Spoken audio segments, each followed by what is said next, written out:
coverage. DZRJ 810 AM. The Voice of the Philippines is proud to join forces with the Philippine Star, ensuring that you get the most accurate, trustworthy, and timely news that you can use all day long.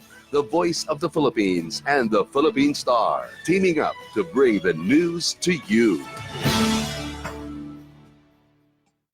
We welcome comments from our listeners, whether it be on issues or our programming. Our phone numbers are 897-8374 and 895-4460. You can also email us your suggestions on our programming. DZRJ 810 AM, the Voice of the Philippines, heard nationwide and all over the world via the internet streaming, which can be accessed via rjplanet.com. We repeat, our phone numbers are 897-8374 and 895-4460. Thank you for listening. The views and comments of the hosts and guests are not necessarily those of the station. Radio Bandido, 810 AM. Para sa mga pulpul, para sa mga abusado, arogante, walang kwentang nilalang, nagtatago sa titulong public servant, empleyado ng gobyerno o politiko at kahit sino ka pa, yan ang tunog na lalatay sa'yo. Walang sisinuhin, walang sasantuhin, basta't tiwali, gigisahin ni Percy Lapid. Si Percy Lapid, dito sa Lapid Fire. Lapid Fire. Percy Lapid, matatag na sandigan ng mamamayan. Pader na di kayang gibain, ni naman kahit mga ulupong sa pamahalaan. Lapid Fire. Lapid Fire. Lapid Fire. Dito sa DZRJ 810 AM. Magandang umaga. Congratulations. Tagahanga mo kami. Hindi mo lang nakuha. Matagal na kami nakikinig sa'yo. Kasi magandang programa mo. Bukod sa mayroong tinatalakay na tama sa bayan, mayroong humor. At saka bilib ako sa'yo. Kasi minsan parang nagagalit yung babae sa'yo, pero hindi mo pinatulang, cool ka lang. Ang ganda ka, tira mo ka ako yung si Percy ka, magaling talaga. Pero talagang kakako, maganda ka makiharap sa tao. Congratulations, babati lang ako sa'yo at more power. Keep it up. Percy Lapid Fire! Percy Lapid Fire! Tapang mo'y kakaiba, walang takot sa pagbira. Oh yeah! Oh yeah! Kapag mayroong anomalya, ibubulgar na talaga. Oh yeah! Oh yeah! Mga kurap sa gobyerno, ibibisto ng walang preno. Maging ikaw man ay politiko, artista man o kahit sino, masasabukin ang baho mo. Sa Lapid Fire, walang sinisilo. Percy Lapid Fire! Makapal man ang iyong mukha, sa Lapid Fire, di uubra. Oh yeah! Oh yeah! Kahit pader, ginigiba, basta't mali, binabangga. Oh yeah! Oh yeah! Mga kurap sa gobyerno, ibibisto ng walang preno. Maging ikaw man ay politiko, artista man o kahit sino, masasabukin ang baho mo. Sa Lapid Fire, walang sinisino. Percy Lapid Fire! Percy Lapid Fire! Percy Lapid Fire! Percy Lapid Fire! Percy Lapid Fire! Percy!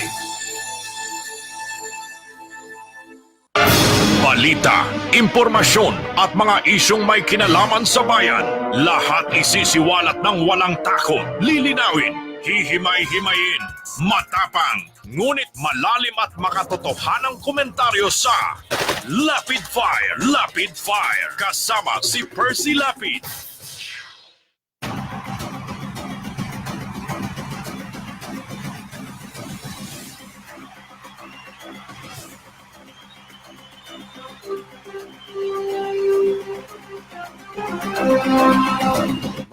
Magandang gabi po mga kaibigan.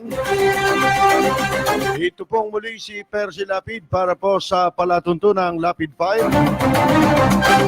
Ang palatuntunan ay inyo pong napapakinggan Lunes hanggang Biyernes, pagsapit po ng alas 10 ng gabi hanggang alas 12 ng hating gabi. Dito po yan sa makasaysayang himpilan ng DZRJ 810, ang Radyo Bandido. At syempre po mga kaibigan, welcome ang inyong mga reaksyon sa pamamagitan po ng ating mga landline dito po sa ating himpilan. At meron din po tayong mga text line kung saan maaring ipadala ang inyong mga reaksyon. Samantala sa mga nanonood ng ating live streaming sa FB, sa gawing kanan, meron po tayong chat room. I-type lamang ang mga reaksyon. Atin po yung babasahin sa kabuuan ng ating pagtatanghal. Makakasama po natin sa ating technical side ang ating technical director si Ana hanggang alas 12 po sa pagtatanghal ng palatuntunang Lapid Fire. Ang balitang ito ay hatid sa inyo ng Hataw. Number 1 sa balita, basta tabloid, Hataw. Balita, impormasyon at mga isyong may kinalaman sa bayan.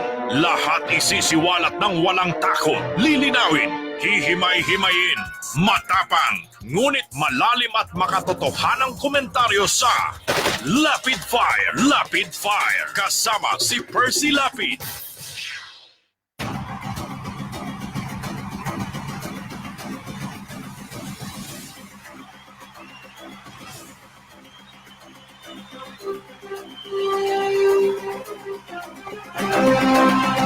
Ano pa nga ba? Alam ko na kung ano hinihintay nyo. Walang iba kung hindi yung investigasyon kanina na ginanap sa Senado. Mabuti naman sumipot si Mang Kanor. Paeldon, ho? Ang ika nga sikat na naman. Sikat Chupoy. Laging sikat ito, no? Kahit saan matalaga. Nung una, ang pinalalabas sa customs ay shabu. Ngayon, yung nagbebenta ng shabu. Ang galing! Sana malipat ka. Tapos dun ulit, ano ha? Ano naman kaya ipalalabas niya sa iba? Magaling kung ito ilalagay natin sa immigration, ano? Lusot na lahat ang kriminal. Wala nang kaso-kaso, lalo ngayon, mga incheck, VIP yan eh. Daig pa niya na naka-diplomatic passport eh. Naninyo sa Maynila, merong hinuli dyan yung isang araw, pinagmayabang pa eh. Mga ano raw, mga Russian na babae. Mga kaibigan yung mga babae nagtatrabaho sa bar. Kayo ba may mga nabalita, Russian na babae gumawa ng kalokohan dito sa Pilipinas? Wala naman, di ba? Ibig ko sabihin, yung gumawa ng krimen, nag-violate ng law, maaari yung mga immigration laws. Ba't pulis ang nanghuli? Trabaho ba ng pulis ang manghuli ng ng mga foreigner kung merong nilalabag na immigration laws? Dapat immigration. So mga kaibigan, meron din mga bar dyan, mas marami. May-ari pa nga, mga inchik talaga, galing sa China. Mga prostitute dyan sa mga bar dyan sa Binondo, sa Malate, meron yan.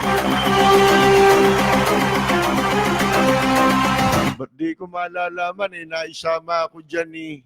hindi na ba?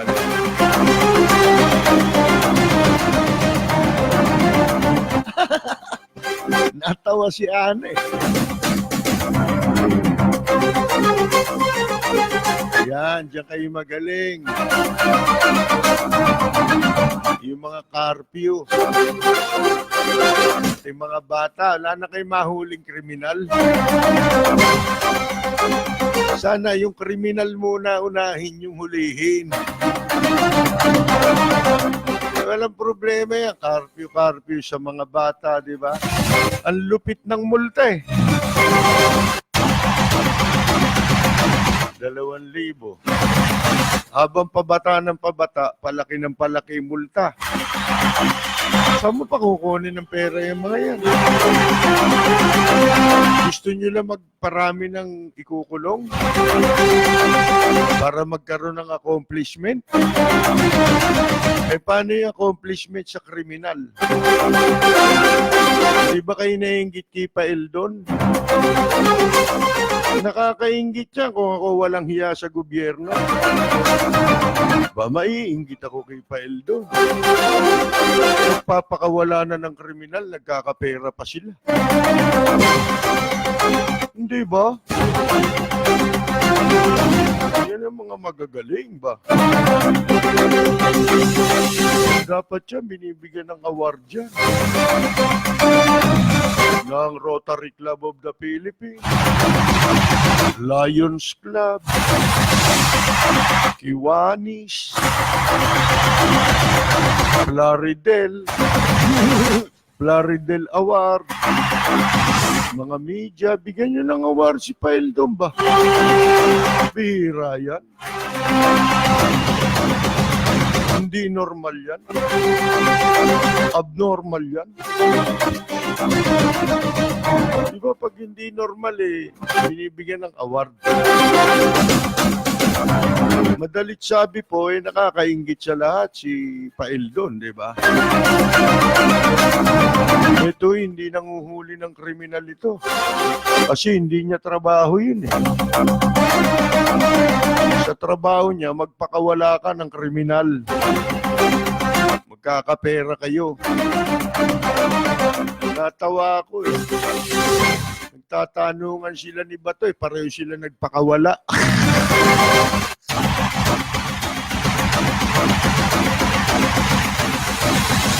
Saan ba galing ang campaign funds ni Bato? Di ba bago kumandidato yan, galing ng Bucor yan? Kano kaya na-impok donasyon dyan? Galing sa pera ng mga kriminal. Isipin ninyo, pinagmalaki pa ni Bato. Sa dami ng pinalaya niya, ayon sa kanya 120. At pwede pa raw bumaba yung bilang na yan. Kumpara dun sa media na sinasabing 300 yata. Mga kaibigan, pinagmalaki ni Bato yan.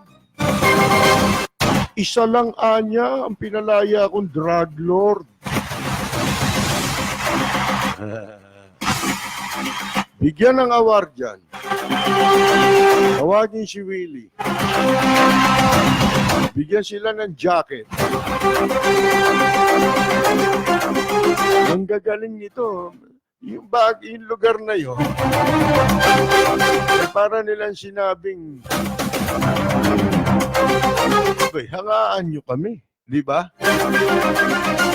At least nagpalaya man ako ng drug lord, isa lang.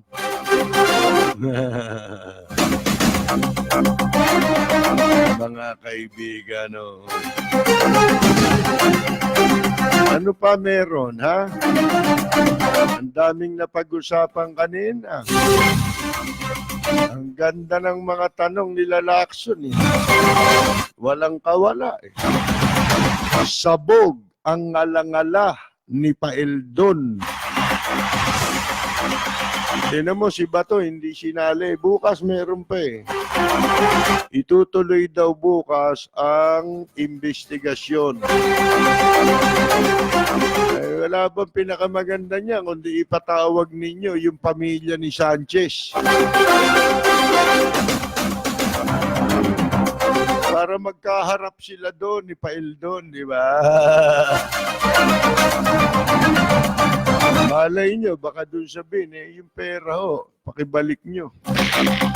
Hindi nyo napalabas, eh. Diba? Nagtanong pa si Bato. Ano pa, nagtalumpati. Halos wala itanong, eh. Kwento ang ginawa nito nung panahon niya raw. Mga kaibigan, meron bang GCTA for sale? GCTA, di ba? For sale. Yan ang tanong niya, di ba? Para ma-segue niya yung kwento niya, di ba? Nung siya Bucor na may lumapit niya sa kanya. Utot niyo.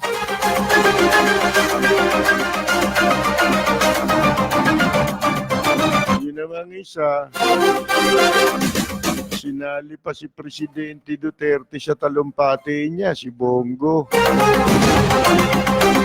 Ba't si Duterte ba iniimbestigahan dyan?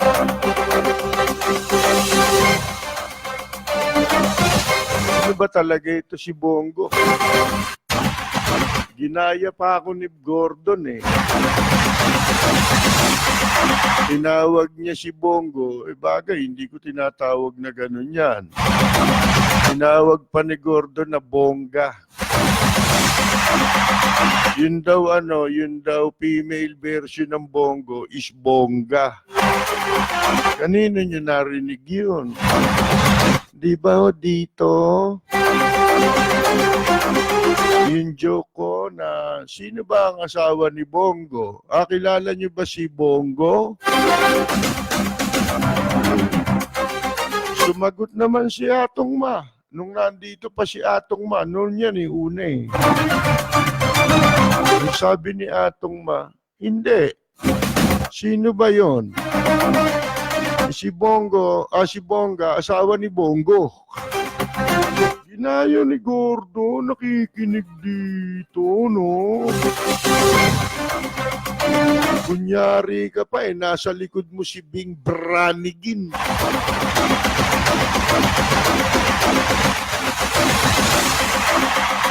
Para hindi halata, no?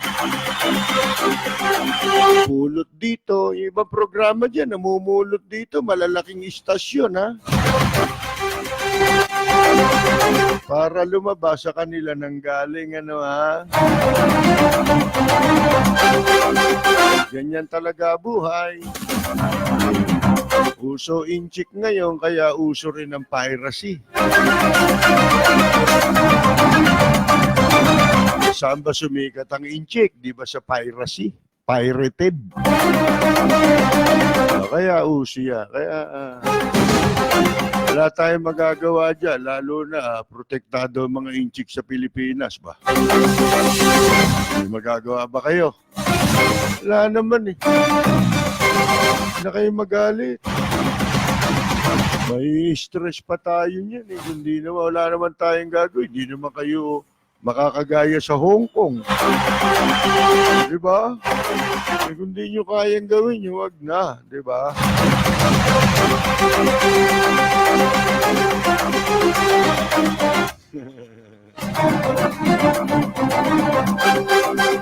ng investigasyon kanina, no? Bait ni Pael doon. Wala na yung dating tikas na palaban, di ba? Huli. Huli ka. Eh ngayon, ano pa lumabas doon? Ito, yung matagal ko nang sinasabi, nakita na ninyo, mga kaibigan. Lumabas. Ito, tanong ni Kiko Pangilinan, ha? At ito ay galing din mismo sa pamilya nung mga biktima ni Sanchez. Si Ginang Sarmenta.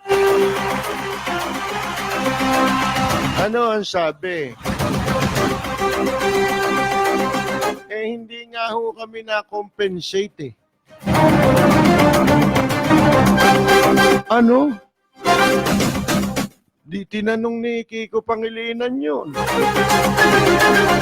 Hindi ba sa hatol kay Sanchez, paano siyang nag-qualify sa GCTA?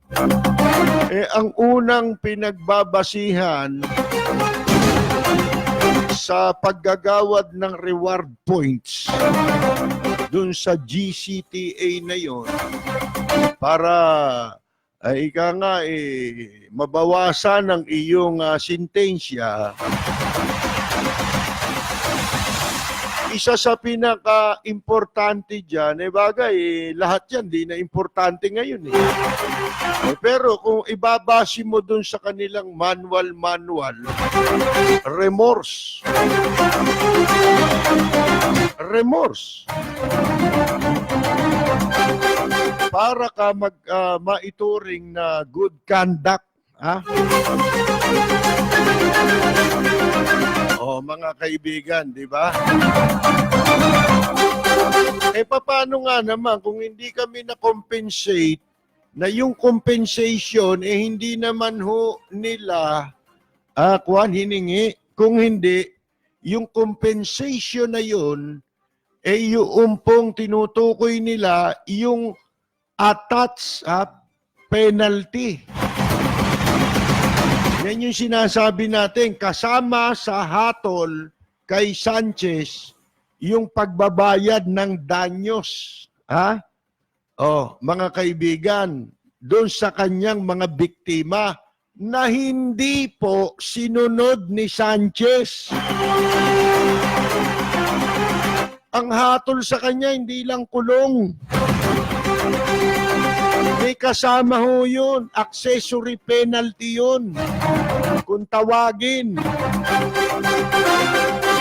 Hindi natin alam kung ano yung exact amount na sinasabi doon sa decision o hatol kay Sanchez na dapat niyang bayaran doon sa pamilya ng kanyang mga biniktima. Hanggang ngayon pala, wala naman yun eh. Ang tawag nila ron civil, civil liability. Kay civil liability, kaya ano pa yan? Decision niya ng korte. Any decision dapat implement ninyo. Ngayon, nagkatotoo na sinasabi natin. Lagi nating sinasabi yan sa kaso ni convicted plunderer Erap Estrada na hanggang ngayon, hindi pa binabayaran yung mahigit 4 na bilyon na pinababalik sa kanya sa hatol sa kanya ng Sandigan Bayan. Paano mong sasabing mga nagbago na yan? Kung yung hatol niya, hindi nila sinusunod. Mandatory yun, pinagagawa sa kanila ng batas.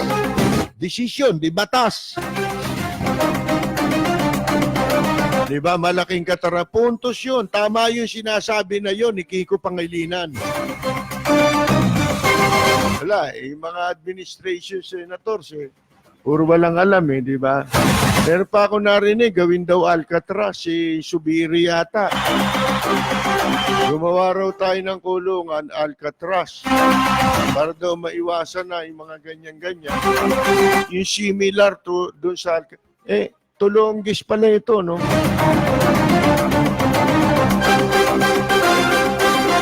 yung Alcatraz, sinara nga yun eh. Ano ba kayo? May katok ba kayo dyan? Mukhang dapat kayo imbestigahan na rin ah. Pa-imbestigate, pasali-sali itong iba, may makasabi lang, di ba? Nakakahiyang Senado yan, no? Hindi naman lahat, no, ha? Beno, bago tayo magpatuloy, pakinggan natin ang ilang mga mahalagang mensahe mula sa ating impilan. You're listening to DZRJ 810 AM. We'll be right back after these reminders.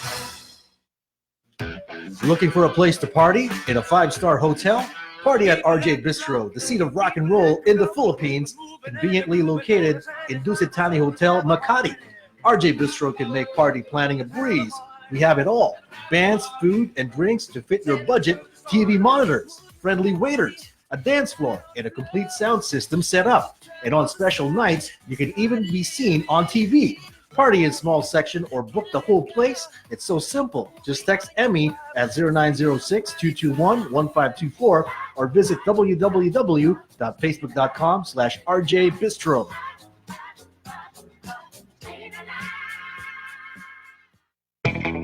Jacinto Color, steel roofing, you can be sure it's durable. Jacinto Style. Jacinto Color, steel roofing, high quality, quick delivery. Check out Jacinto Style and other roofing profiles of Jacinto Color. Guaranteed 5-day delivery. Call 921-4444 or email us admin@jacintocolor.com.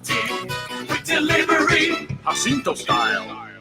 Or you may text 0917-875-1867.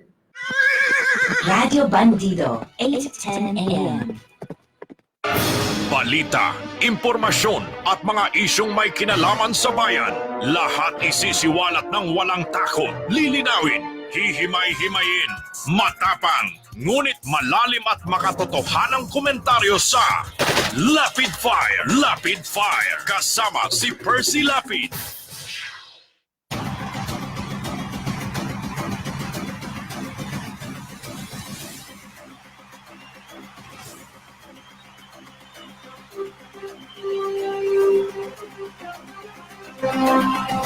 Magpapatuloy po tayo mga kaibigan dito lang sa isinagawang hearing kanina sa Senado. Di na natin kailangan magdagdag ng issue rito eh. Dito lang mauubos na panahon natin eh. Mga kaibigan eh. Alata mo, nagsisinungaling si Paeldon. Umpisa pa lang ano ho. Doon sa pagtatanong sa kanya ni Lacson. Inumpisahan siya, ipinakita yung specimen signatures niya. Meron siyang iba-ibang style ng pirma, no? Inamin niya lahat yon maliban dun sa isa. Yung pala Marquez, babae, Mitsure. Baka pinapaildon din ng Mang Kanor yun. Alam mo naman to si Mang Kanor. Ano yan? Tumuturbo rin yan. Ha? Yung magandang babae, natatandaan niyo yung sa custom, yung mistisa. Nung investigation sa customs, yung sa kanila, yung sa 6.4 billion shabu, may magandang babae na taga-opisina ni Paeldo, mistisa, taga-Cebu yata yun. Oh, di ba na turbo rin yata yun eh. Parang si attorney. Ha? Yung isang attorney babae na kamukha ni Zoraida. Ha? Ngayon, anyway, di inamin niya. Pirma kuha niya yan. O, di wala na siyang kawala. Lahat ng klase ng pirma niya na pinag-iba-iba niya, inamin niya lahat. Umpisa yon, pinakita. Yung Marquez, umamin din, yung babae. Ngayon, nilabas ngayon na ni Lacson. Ha? Yung pong pirma niya doon sa release order. Mga kaibigan, binigyan niya pa ng ibang pangalan yung release order. Di ba? Ay, hindi yung release order yan eh. Yan eh, kwan eh. Para bang hindi release order ang tawag eh. Tinawag niya eh. Ewan ko kung ano, nakalimutan ko. Ngayon, Ang sabi ni Lacson, hindi release order ito. Hindi. Yung kay Sanchez yun, yung pinakikita. Nakakuha ng kopya si Lacson. Alam nyo, kaya mabait si Paeldon doon kanina. Binabasa ko yung body language niya. Alam niya, marami ng hawak ang Senado laban sa kanya. Ngayon, mga kaibigan, edi pinakita ulit ni Lacson yung release order sa ibang preso na nauna ng pinalaya. Oh, ito, pirma mo rin. Oh, pirma ko rin. Pinakita ngayon. Ito, nakalaya na. Ito ang basis ng paglaya. Ha? Doon, nahuli mo na. Nagsisinungaling siya. Pero ito, tandaan ninyo ha. Meron mga points na lumitaw sa bandang huli ng investigasyon. Ano ho yun? Yung si Ralph Recto, nung tumayo, tinanong niya si DOJ Secretary. Ito pinaka-importante sa lahat. Sabit na silang lahat dyan. Yung batas pala na GCTA na yan, 3 pahina lang pala yan eh. Mga kaibigan, maigsi lang sa madalit sabi. At maigsi yon, doon sa batas na yon, wala palang sinasabi ron na binibigyan ng authority ang Bureau of Corrections o sino man sa kanila na gumagahasa ngayon at nagsasamantala sa walang habas na pagpapalaya ng preso gamit nila itong batas na ito. Itong good conduct, itong GCTA na ito, mga kaibigan, ipinatutupad nila na ang mga signing authority ay hindi po authorized by the law. Maliwanag yun. Inamin yun eh. Nagulat, natawa si Menardo Guevara doon sa mga tanong ni Recto. Simpleng-simple lang, mga kaibigan. Lumabas po, ang haba ng investigasyon eh. Yung pala, sa bandang huli, wala palang batas. Wala palang mandate sa batas. Itong sila Paeldon at kung sino-sino, pati yung Marquez, meron pa yung taga Davao, nagpalaya rin ng drug lord. Sipin mo, Davao, penal colony, pinalaya mo yung diyan sa lalawigan ni Presidente Duterte, nagpapalaya ng drug lord. Isipin mo yan. Di ba inconsistent yan dun sa campaign ni President Duterte kontra droga. Gusto niya mapatay yan eh. Ba't pinalalaya ninyo? Ngayon, mga kaibigan, yun ang lumabas. Kaya sabit na silang lahat eh. Wala kayong authority na pumirma para sa release. Ang nakalagay pala sa batas. Ayon ito kanina sa investigasyon. Hindi na kailangang i-interpret katulad ng ginagawa nila. Ang lumilitaw, interpretation daw yung kanila sa pagpirma nila, pag-release nila ng mga preso. Tapos sasabihin mo, batas yan. Wala namang ibang pwedeng uminterpret ng batas kundi ang Korte Suprema Mga kaibigan Ngayon, nag-exercise sila ng authority na wala naman sila. Ng power na wala silang authority. Yun ang malinaw sa batas. Sinabi ni Recto at ni Guevara. Kaya yan, hindi na tayo magbibigay na, hindi na ito opinion. Maliwanag po. Ang trabaho lamang pala nila, magkwenta. Ano kukwentahin? Yung reward points. Ha? Na ibabawas mo doon sa ikakarga mo sa good moral nila. Oh, mga kaibigan, hindi ho ba? Maliwanag yan. Tandaan ninyo yan. Kayong mga nanood, baka hindi ninyo inabot yung portion na yun. Pinakahuli yatang nagtanong si Ralph Recto bago tinapos yung hearing kanina sa Senado. Oh, ang linaw, mga kaibigan. Sabi niya, wala akong nabasa rito sa 3 pahina na meron silang authority. Sa madalit sabi, ang nabasa ko rito, ang trabaho lang nila is magkwenta. Pero yung pumirma ng release order para sa release ng preso, wala rito yun eh. Absent sa batas yun. Ine-exercise nila ang authority na wala sa batas. Paano ngayon yan? Di ba pagka gano'n, sabit ka na? Ha? Pinakialaman mo yung kapangyarihan. Gaano karami na yung napalaya ninyo, mga damuho kayo? Di ba?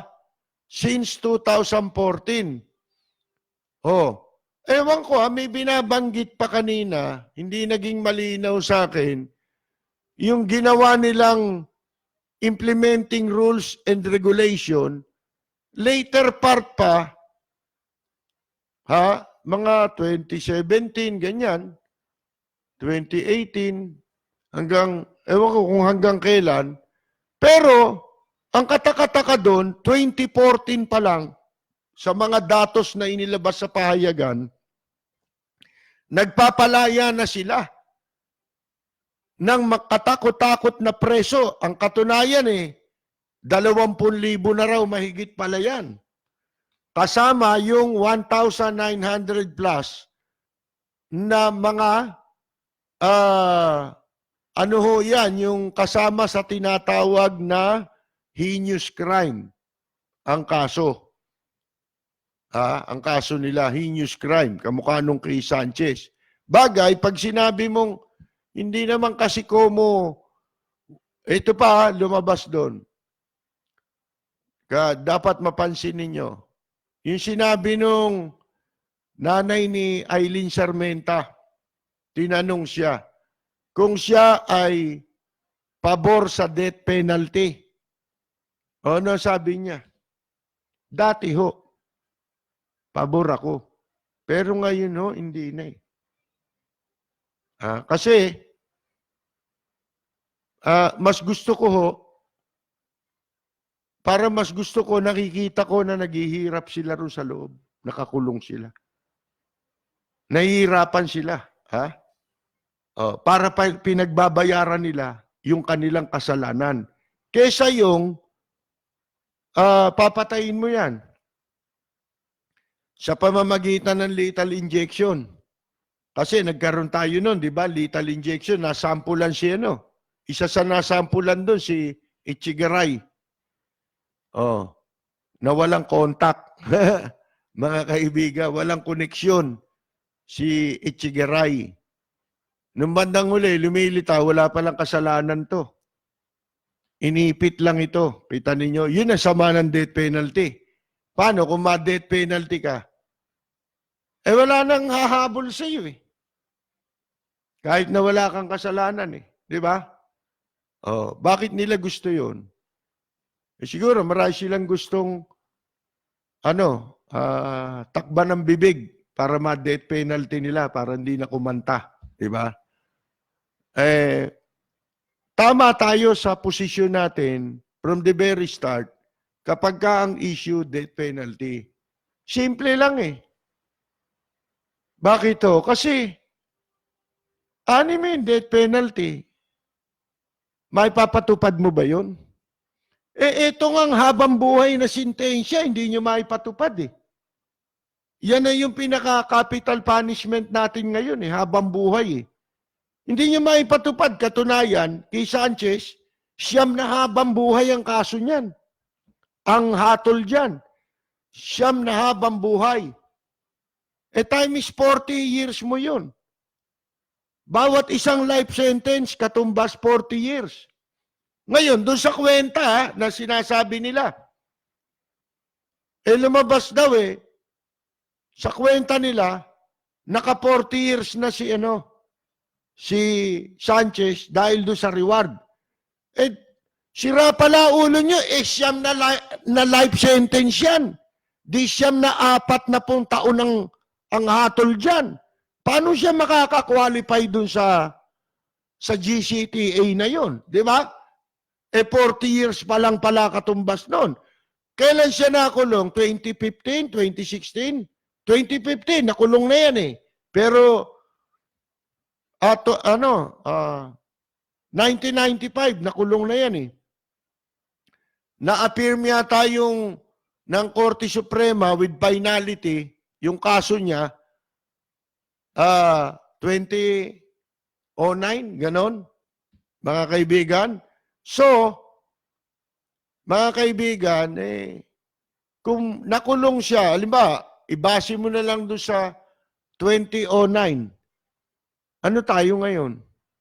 1999. 1999 yata yun. Tama ba ako? Palagi ko, tama ako 1999 yung affirm, yung final na desisyon ng Korte Suprema na kumakatig sa desisyon ng 2015 decision ng lower court o 2030, tama, 2005 decision ng lower court. Mga kaibigan, kinatigan yon, nagkaroon ng decision, bumaba 2009. Madalit sabi po, kwentahin mo mula ron sa 2009 hanggang ngayon, di 20 years. Di ba? 20 years na siya nakakulong. Di meron pa siyang 8 20 years para siya mag-qualify doon. Pagpalagay natin hindi pa kasama doon yung mga kahayupang ginawa niya sa loob ng bilibid. Sabi, paanong magkukwalify yan sa GCTA? Ano ba criteria nyo? Diba? Mga kaibigan. Unang-una, hindi nag-uuniforme yan. Good conduct ba yun? Ibig sabihin, hindi ka sumusunod. Delinquente ka, di ba? Ultimong kalit-litan nilalabag mo. Pinakikita niya na siya ay religious. Yun, isa yun sa sa pinagbabasihan nila Religious ba yung hayop na yan Nagtago ng shabu kay Mama Mary. Doon niya itinago, yung nahuling shabu sa kanya. Walang yan tao yan. Kung sa bagay, dito sa kasong ito, mga kaibigan, na tangka at naudlot na pagpapalaya, dito kay Sanchez, wala naman siyang kasalanan dyan Ang may kasalanan dyan, to sila Paildon. Yan ang talaga mga kriminal dyan. Yung gusto nilang palayain yung kriminal, yun ang krimen nila. Mga kaibigan. Di ba? Kaya may kasabihan nga tayo na, hindi balik ang magkulong ng, magpalaya ng 1,000 kriminal daw, huwag ka lang magkulong ng isang taong walang inosente, yung walang kasalanan. Kasabihan lang naman yun. Ito lahat ng manifestation, kaya lang natin napag-uusapan si Sanchez, siya ang classic example ngayon. Dahil sa kanya, nabuko itong katarantaduhan ito, mga kaibigan. Pero ang talagang dapat sisihin dito, itong mga nasa gobyerno, itong Bureau of Correction, ginagahasa nila yung batas. Pagkatapos gumawa sila ng mga kung ano-anong manual, IRR, hindi mo alam kung sino mga gago gumawa niyan Tapos, bukod pa ron, sarili lang nilang interpretasyon ang ginagamit nila sa paggagawad ng pagpapalaya dito sa mga preso. Sa madalit sabi, pinagkakakitaan ito sa ayaw at sa gusto nyo. Walang gago na maniniwala na hindi pera yan, lakaran yan. Mga kaibigan, nilalakad yung kaso. Ito ba sabi tinanin nyo, si Bato tsaka si gumagawa pa ng mababaw na script For sale daw ba yung GCTA? Meron daw for sale ba yan? Siyempre, di-deny ni Paildon. Ano sabi niya? Paano magiging para lumitaw na hindi for sale? Hindi, batas ang pinagbabasihan dyan So lahat dyan ay pwedeng makapag-avail. Kalokohan yan. Yung walang pera nakapag-avail. Ilabas nyo lahat ang pangalan yan. Sabihin nyo lahat ano mga naging kaso niyan. Isa sa mga nakalaya yung sa kaso ng Chong Sisters, di ba? 3 yata yun. Kasi yung Paco Laranyaga na tinalakay natin minsan dito, nasa Spain yun di ba? Doon kinulong. Mga kaibigan.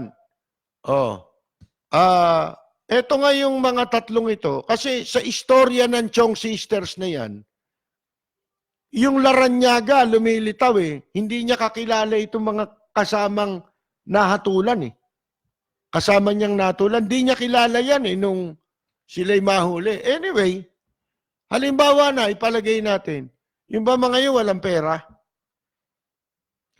Si Sanchez walang pera? Titiyakin natin sa inyo kung gaano karami ang overqualified kung gagamitin nila talaga ng patas yan GCTA. Mas maraming walang pera dyan sa loob. Titiyakin ko sa inyo. Ang nasa loob na posible pa yung iba talagang napagbintangan o talagang ginipit lang. Kumbaga pinrame up lang talaga. Ang hindi sila makapag-qualify dyan. Titiyakin ko yan sa inyo kahit na hindi ako nagpupunta ng Muntinlupa. Ilang beses na tayo naanyayahan ng mga preso dyan Noong araw, nagpadala pa ako ng merong sumulat sa akin. Nakikinig sila sa programa natin. Humingi sa akin ng magagamit nilang parang uniforme nila. Kasi sila yung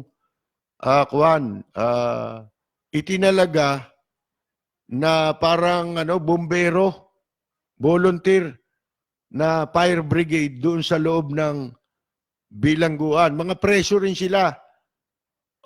Pero kailangan nila, yung pinaka-leader nila ay dumulog sa atin yon, sumulat sa atin yon. Pagkatapos, hiningi nila sombrero, naibigay ko naman, kahit papano. Ang gusto nga sana nila ako magpunta ron para mag-abot. Pero hindi ko na nagawa dahil abala tayo, inutusan ko isang kamag-anak ko na pakidala mo ito.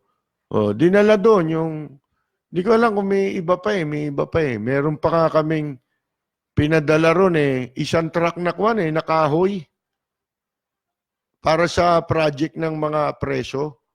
Yan. Hindi na natin, kaya lang natin nababanggit yan dahil alam natin may mga preso rin na nakikinig sa atin Di ba? Mga inmates. At totoo niya, marami dyan. Mas marami yung walang pera dyan. Walang koneksyon. Baka nga yung iba dyan, di na ultimong pamilya nila. Hindi na sila madalaw dahil sa wala rin ang kanilang mga pamilya. Di ba?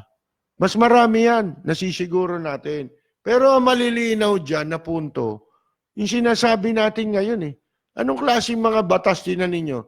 Siguro yung iba nakukulili natin nga sa atin Pag binabanggit natin yung hindi pagpapatupad ng gobyerno. Kasi ang gobyerno, pwede mong puwersahin.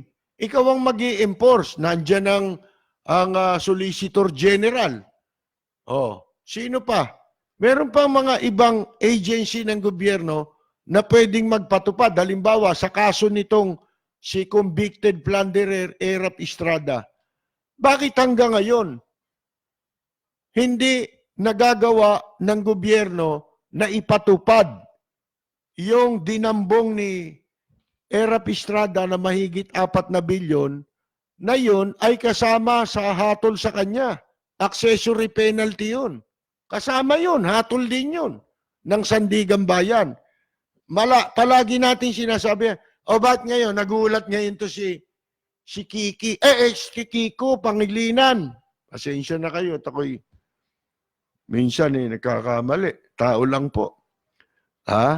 Si Kiko Pangilinan, mga kaibigan, nagtaka siya kanina kung bakit dun sa hatol kay Sanchez na pinababayaran bilang danyos doon sa mga biktima, hindi niya binabayaran hanggang ngayon.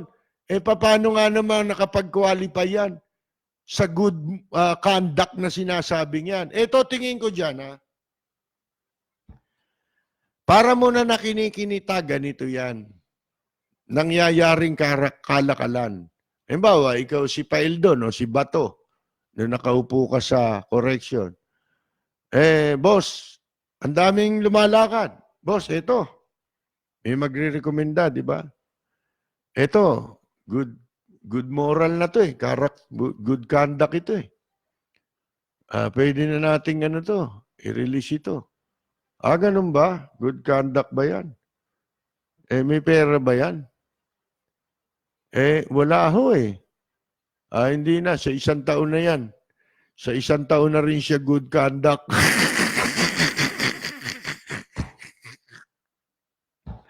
Ganun ho yan, mga kaibigan. Nakikinikinitan natin. Ganun ang kalakaran dyan. Wala kasing maniniwalang gago. Sasabihin nyo, wala. Tulad nung sinasabi ni Bato. Kwentong kulangot yung Bato. Huwag mo kaming kwentuhan ng hindi kami pinanganak kahapon. Ang daming katiwalian dyan sa Bureau of Correction. Lolokohin nyo pa kami. Di ba? Kwento mo yan sa pagong. Di ba?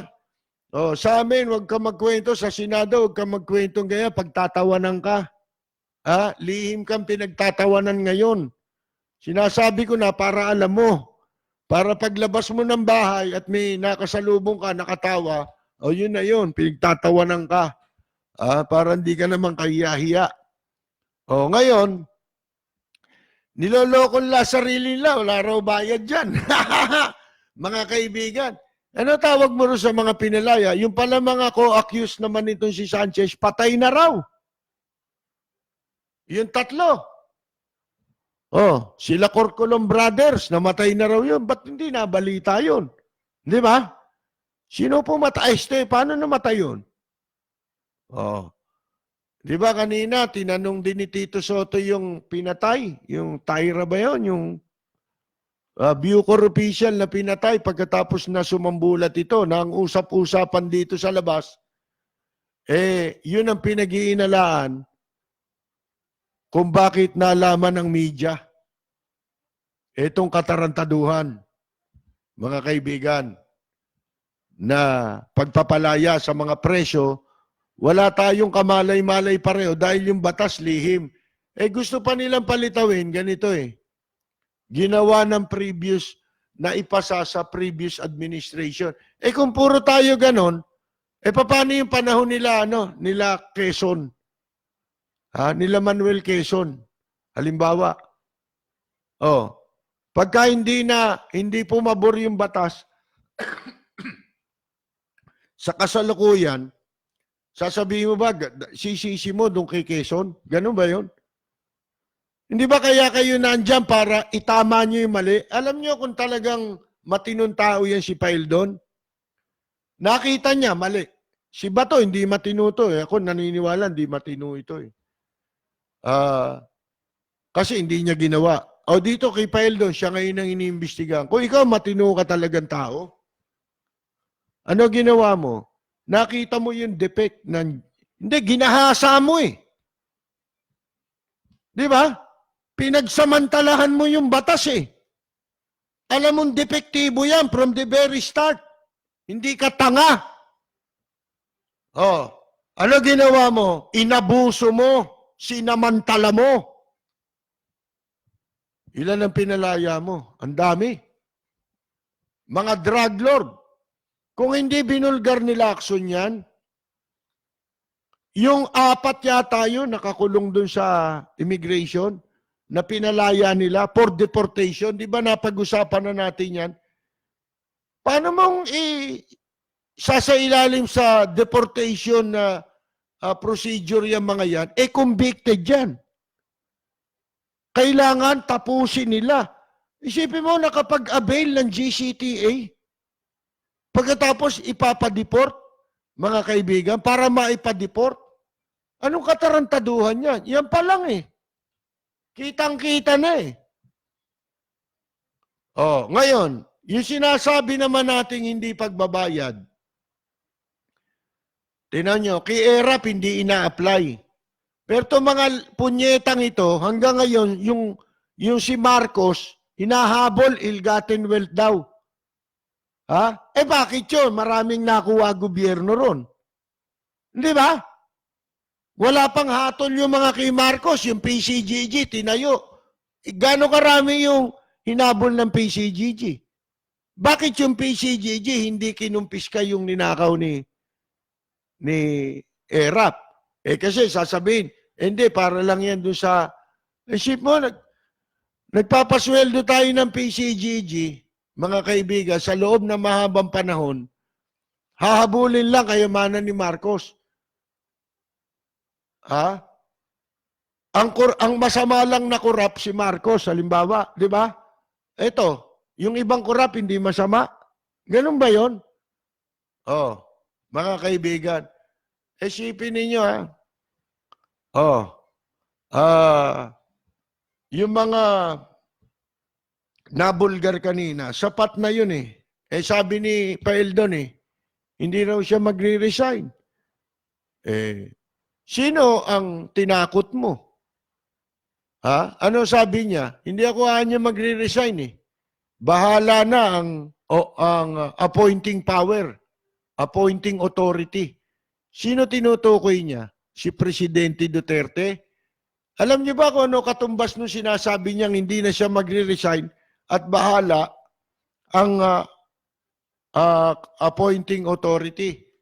Di si Presidente yon. Wala namang iba. Mga kaibigan. Ano ibig sabihin na katumbas nun? Yung kasalanan niya, pinasasalo niya kay Presidente Duterte. Di ba kanina si Bongo? Ano sabi? Saan na raw yung ginagawa ni Presidente Duterte na pagsisikap, pagmamalasakit? Dapat daw yun din ang ginagawa. Matagal na namin sinasabi yan, di naman ginagawa At ang masama, pag sumabit, ina-appoint sa ibang pwesto. Di ba? Kung sakasakaling masibak itong damuhong ito, sana man ililipat yan. Magbabalik po ako pagkatapos ng ilang mga paalala. You're listening to DZRJ 810 AM. We'll be right back after these reminders. This is VOA News, brought to you live from VOA through DZRJ in Manila. This is VOA News. I'm Marissa Melton. The Bahamas are getting battered by Hurricane Dorian, which was upgraded to a Category 5 storm. AP's Julie Walker reports. Silbert Mills is riding out the hurricane with his family in Abaco, one of the islands in the Bahamas, which is getting the brunt of the Cat 5 storm. The ocean waves are crashing on the shoreline. Salt sea is just spraying onto our houses. Winds are howling. He owns the Bahamas Christian Network TV and radio stations and says the wind snapped his 200-foot tower in half. Crone 55 tower was not engineered for 175-mile-per-hour winds. We were engineered for 130-mile-per-hour winds. Mills says Hurricane Dorian is like nothing he's ever seen. I'm Julie Walker. President Donald Trump's trade war with China is about to hit home. As of today, 69% of the consumer goods Americans buy from China will face import taxes. That's up from 29%. AP's Charles de Ledesma has more. The 15% US taxes apply to about $112 billion worth of Chinese imports. While in China, authorities have begun charging higher tariffs on American imports, according to employees who answered the phone at customs offices in Beijing and the southern port of Guangzhou. Tariffs of between 5 and 10% are being applied to items ranging from frozen sweet corn and pork liver to marble and bicycle tires. A study by JP Morgan has found that Trump's tariffs will cost the average American household $1,000 a year. I'm Charles de Ledesma. Israeli Prime Minister Benjamin Netanyahu is pledging to annex Jewish settlements in the occupied West Bank. It's not immediately clear when Netanyahu plans to enact his sovereignty proposal. You're listening to VOA News. You've been listening to VOA News, brought to you live from VOA through DZRJ in Manila. This is DZRJ 810 AM, Radio Bandido, broadcasting nationwide on 50,000 watts, streaming worldwide on facebook.com/DZRJ 810 AM. Raja Broadcasting Network Incorporated, member KBP, kapisanan ng mga broadcasters sa Pilipinas. Radio Bandido, 810 AM. Balita, impormasyon at mga isyong may kinalaman sa bayan. Lahat isisiwalat ng walang takot, lilinawin, hihimay-himayin, matapang, ngunit malalim at makatotohanang komentaryo sa Lapid Fire, kasama si Percy Lapid.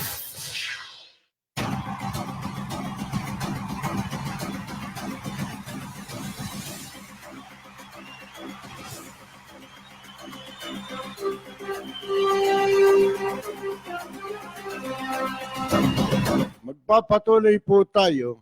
Ngayon, alam nyo, gusto kong basahin yung mga reaction dito. Kasi baka may mga, marami ako nakikitang reaction eh. Pero by the way, si Arlene Tanyedo Barrias, kababae natin sa Amsterdam na umuwi dito kamakailan, nakabalik na siya. Ngayon, kadarating-dating lang doon sa kanilang bahay sa Amsterdam. Kasi kaninang bago tayo magsimula, kakikita ko lang nung post niya, nakasakay sila sa subway. Pauwi na, papuntang Amsterdam from airport. Naging bisita natin dito, pero alam nyo, nagkaroon tayo ng mga bagong kaibigan Yan, sila Arlene tsaka yung asawa niya. Pati yung pamilya ni Arlene, nakilala na natin. Siyempre, ganyan talaga. Malalayo ang mga natin distansya natin pero parang matagal mo na silang kilala, nung kami magkaharap, para bang matagal na kaming magkakilala. Naalala ko tuloy si Marie. Yun namatay na taga United Kingdom, di ba? Siya rin yun, nagbabalak na dumalaw dito, hindi natuloy dahil pinagbawal na ng doktor sa kanya. Hanggang sa pumanaw siya, hindi na natin nakita. Si Arlie naman, mabuti, ligtas na sila nakabalik doon. Siya, kasi nauna yung husband niya, si Ramon, nung last week. Nakabalik na ron dahil busy, may trabaho yun. Mga kaibigan, ano ba itong, baka may nakalimutan akong mabanggit dito. Alam nyo, yung importante lang naman sa investigasyon na yan ang aking binibigyan ng halaga Isa pa doon, yung sinabi nung Ginang Sarmenta, dapat talaga i-categorize yan. Yung GCTA na yun. Ano yan? Wholesale? Lahat pwede mong bigyan yan? Siyempre, makapag-avail, parang parang nagprangkisa ng Pogo niyan, di ba? O kaya para kang nagprangkisa ng STL niyan. Sino una makapag-avail sa STL? Di yung gambling lord din na waiting, di ba? Kasi silang, may pera eh. Sila makaka-comply doon sa requirements, di ba? O kaya sila unang nabibigyan. Wala ang talaga may hawak ng prangkisa ng STL, mga waiting lord. O ngayon, dapat categorize yan. Sino ang mga qualified yan? Yung heinous crime, qualified. 9 life sentence, qualified. Hindi ko naman sinasabing kung mga kaibigan. Sabi ko nga sa inyo kanina, ano kasalanan ni Sanchez dyan? Wala na siyang kasalanan. Sinasamantalan niya lang yung oportunidad, di ba? Na meron yung batas. Sino may kasalanan? Itong mga walang hiya na ito, mga kaibigan. Kaya ako nung una, di ba kayo, saksi kayo, yung mga matagal na sumusubaybay sa atin. Nung sumabog yung 6.4 billion shabu sa Valenzuela, duda ko, pero binigyan ko ng benefit of the doubt si Paeldon. Na wala siyang kinalaman. Pero ngayon, naniniwala na ako eh. Bakit? Di ba kamakailan yung anak niya nahuli sa Bicol? Sa bahay mismo ng drug suspect. Yung junior, Paeldon Jr. Nahuli. Ano nangyari doon? Di ba pinalaya ng mga pulis? Ngayon, eto pa isang iisipin dyan. Yung sinasabi niyang it's up to the appointing authority. Yung tungkol sa kanyang hinihingi sa kanyang resignation. Alam niyo kung anong magiging suspecha ngayon dyan? Sasabihin ko na. Parang Paul Guy dito si Paeldon.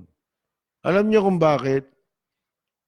Yan pa lang si Sanchez, sumulat yan para humingi ng pardon. Executive clemency kay Presidente Duterte nung 1 taon. At yan ay na-denied with finality nitong taon na ito.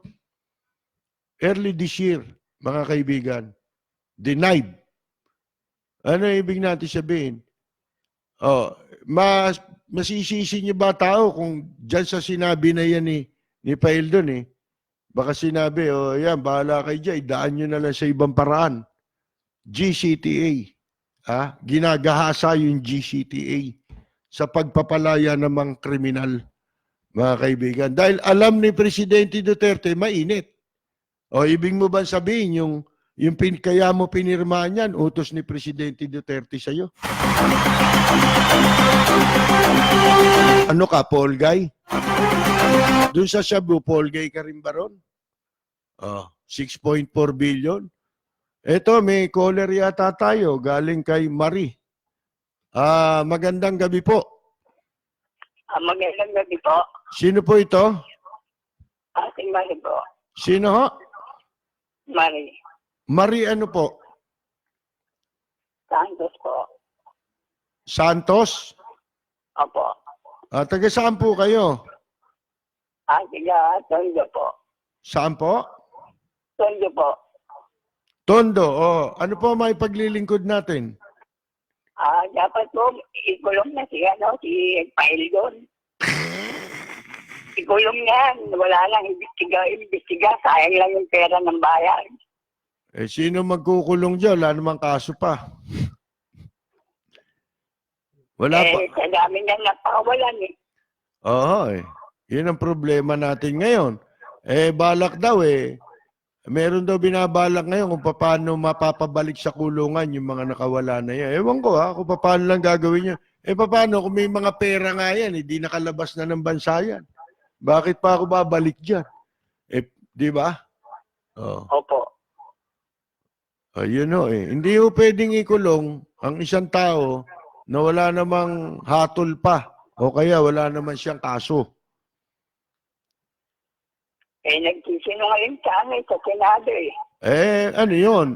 Isa yun sa mga magiging basihan para siya sampahan ng kaso. Yung mga pagsisinungaling nila. Sayang ang pera ng gobyerno. Tama ho kayo. Pero kung wala tayong investigasyon na ganyan, hindi lalabas lahat ang katotohanan.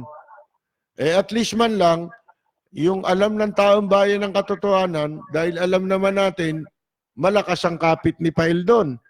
Wala rin mangyayari kung kasuhan mo yan o kaya walang maglalakas ng loob na magkaso sa kanya. At kung may magkaso man, hindi rin entertainin ng korte yan, ibabasura din yan. Ha? O kaya, pero ang maganda ron, alam ng taong bayan ng pangyayari. Di ba? Opo, opo. Ganun lang ho, pwede mangyari dyan pa sa ngayon. Isa pa po. Oho. Yung basura po dito sa Del Monte po. Sa may poblasyon. Sabi ng ipag ko, hindi daw kinukuha. Pero dinadaanan lang ng mga basurero. Pero yung pera ng sitol, kinukuha nila, no? Hinahakot nila, no? Oo nga po eh. Yung basura lang hindi. Hindi lang yun. Oho. May lagay-lagay pa sa bahay-bahay yun. Alam niyo naman dyan sa Quezon City. Di ba? Hindi, sa ano po, sa Bulacan po, sa Del Monte. Del Monte. Opo, sa ipag ko. Del Monte, San Jose Del Monte. Opo, opo. Ibig sabihin, sa poblasyon ng San Jose del Monte, hindi nahahakot ang basura. Opo. Pero isa, sisiguraduhin ko sa inyo, yung pera ng City Hall, hinahakot nila. Oo nga po eh. Sigurado yun. Pakiano na lang po kay Mayor Roble. May mayor ba dyan? Opo, Mayor Roble. Ba't di nahakot ang basura? Pag may mayor, mahakot ang basura, di ba ho? Hindi. Opo. Baka nagpapatay-patayan yung mayor na yan. Hindi, dumagaan po yung basurero nila. Pero kapag walang lagay, hindi ako din. Para doble kita, no? Hindi lang doble, triple pa. Kasi may kalakal pa sila eh. Oo nga, no? Mga napupulot, yung mga hinahakot Yung mga nila. plastic, Hinihiwalay bote, nila, karton, bakal. Oo. Triple party pa. Hindi bali na. Ang saya-saya, di ba? Oo. Para tayong si Paildo, masaya. Di ba? Oo. Sipin nyo. Salamat to, Ka Percy. Oo. Sige ho. Yun, reklamo pala sa basura yun. Muntik tuloy natin makalimutan si Paildon. Salamat to ha. Yung sa tumawag sa atin. Yun, sabi ni Recto, walang authority. Tapos yung mga pinagsasabi pala nila, wala naman sa batas yun eh. Batas daw. Yung sinasabi nyo, nando sa manual nyo, hindi naman batas yun. Nakita na ninyo? Mga kaibigan, di ba yung sinasabi natin yung si ERAP, pinayagang makatakbo ng COMELEC pagkatapos, kinatigan yun. Yung desisyon na yun na pwedeng makatakbo si ERAP kahit convicted na, kinatigan yun ng Korte Suprema. Saan nagbase yung Korte Suprema? Hindi yung sa batas. Saan? Doon sa dispositive portion ng pardon. Kita ninyo ang ginagawang paglaro sa pagwalang hiya sa batas, di ba? Katulad din ito. Yung mga ginagawa nila sa GCTA, batas na yan, ginagamit nila para palayain ang preso, hindi ho batas ang pinagbasihan nila. Katulad niyan, yung pag-exercise ng authority na pumirma. Wala naman sa batas yun na ang Bucor Director ang pipirma eh. O sino mang Bucor official eh. Absent yun sa batas. Ang lumalabas lang na tungkulin nila, magkwenta.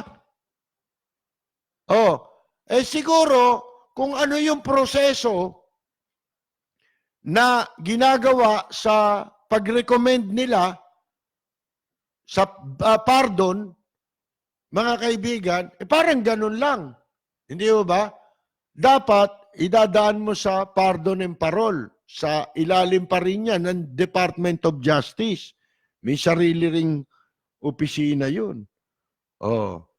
Sipin mo, sabi ni Paildo, palusot ni Paildo, no?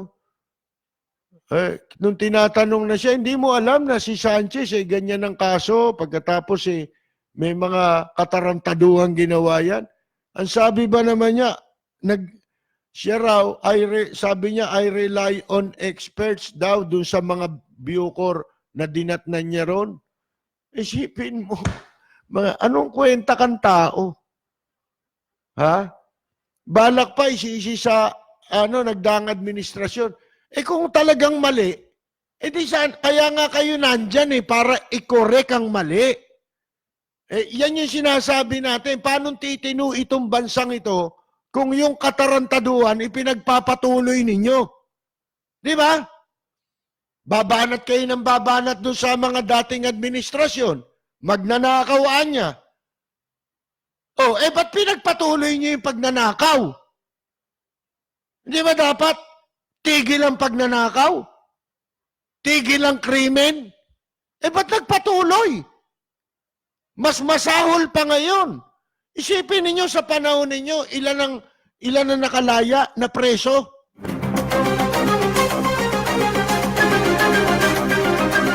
Hindi mga maliwanag kung kwalipikado. Kung si Sanchez nag-qualify, di lahat yun, disqualified lahat yun. Di ba? Mga kaibigan. Ito na lang, ito magiging barometro. Si Egad, isang broadcaster, nasa linya po natin. Magandang gabi, brother. Magandang gabi, brother. Si Paildon, hindi ba galing sa customs, ayun juicy position. Kung napupuna mo, Percy, mga kababayan natin, yung mga nilalagay dyan sa mga juicy position ay yung mga militar na merong history ng pagkukudita. Ayan si Paildon, di ba kasama nun yan, yung nagkudita noon. Pero din si Danny Lim, juicy position din yung binigay sa kanya, MMDA. Ayan mahalata nyo nga kung bakit. Ngayon, nung tinanggal si Paildon sa Bureau of Customs, inilagay ngayon dyan sa Bucor. Mukhang yung Bucor ay juicy position din yan. Kung maalala nyo, dyan galing si General Bato de la Rosa. Ayun lang. Kaya mukhang marami ang nagiging masaya sa posisyon na yan. Gagawin lang ako. Unang-una, si Bato, alam na natin, kaibigan yan ni Presidente Duterte. Kung bakit siya nabibigyan ng ganyang posisyon, yung mga juicy position. Pero si Paildon at saka si Danny Lim, kaibigan ba ni Presidente yan? May nagawa ba silang maganda? Hindi ba? Wala wala nga connection kay Presidente. Bigla lang binigyan ng magandang posisyon. Nung nakaupo na si Presidente bilang Presidente ng Pilipinas, makikita mo, yung mga posisyon na yan ay binibigay sa mga talagang malalapit lang. Kagaya, binigay yan kay Tolentino noon, nung kapanahonan nung nakaraan. Ayan, si Tolentino. Yung pag naging senador na yun. Dahil, ayan, malakas talaga yan. Binibigay talaga yan sa mga espesyal na nagtataka nga yung bakit espesyal yung tao naging nagkukudeta. Yung pa isang, ang masakit doon, itong mga taong ito na nagkudeta, laban sa pamahalaan nung panahon na yun, kung makakundina sa dating pamahalaan, magnanakaw daw. Kaya pala sila, di ba isa yun, yung corruption sa kanilang cause na ipinaglalabang kuno, di ba?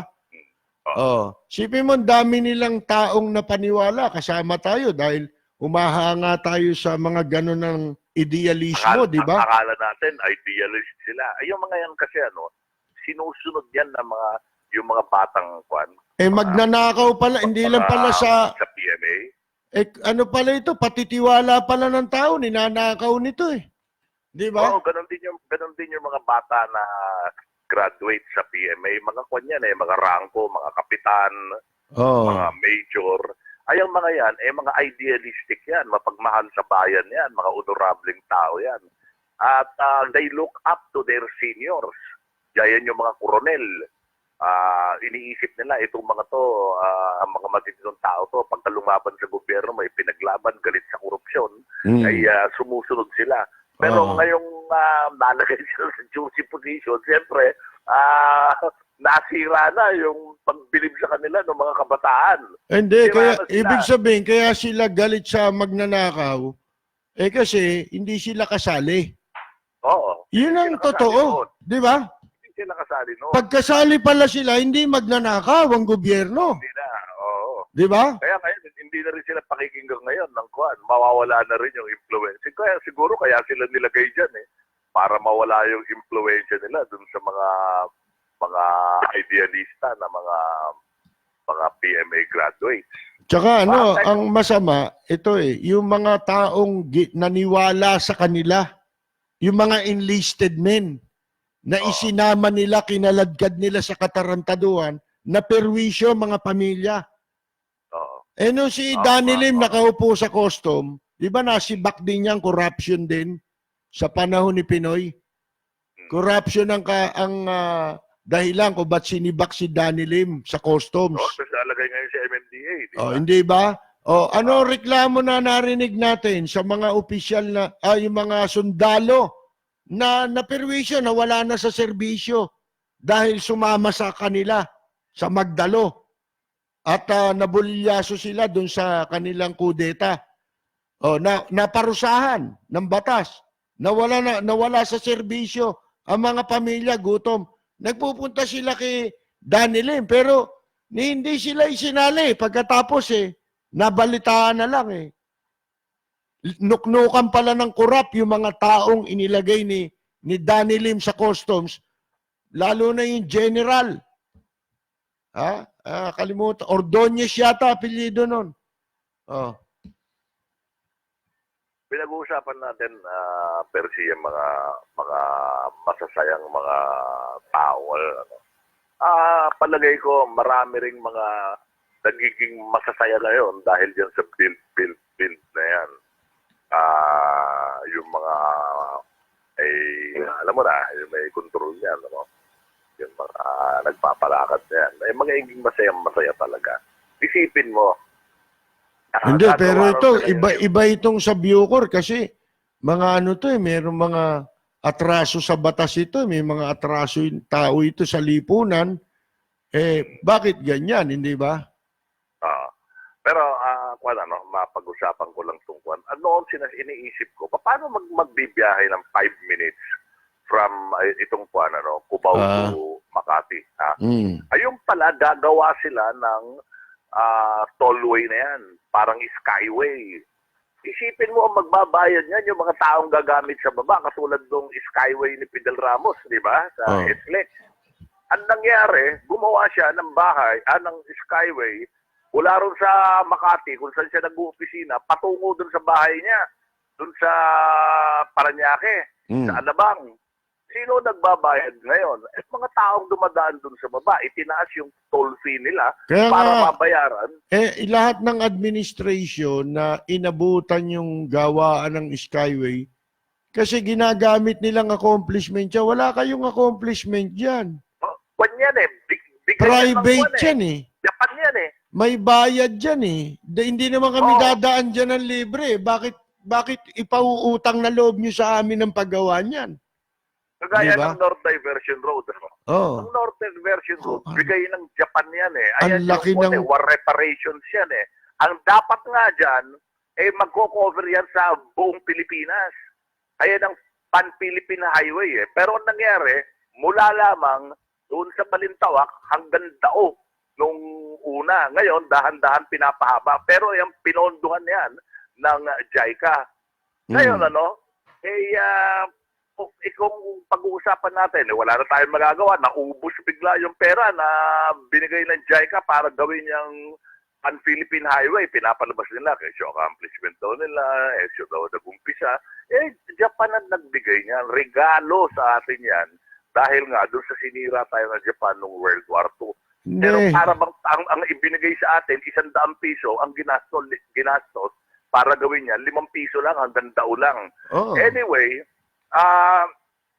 kung ganyan na wala na tayong magawa, kailangan magbayad tayo ng toll fee. Alam mo ba sa Taiwan, nung ginawa nila yung tollway doon, ang ganda ng tollway doon, sabi ng si Chiang Ching-kuo, yung anak ni Chiang Kai-shek, sabi niya, huwag kayong mag-alala.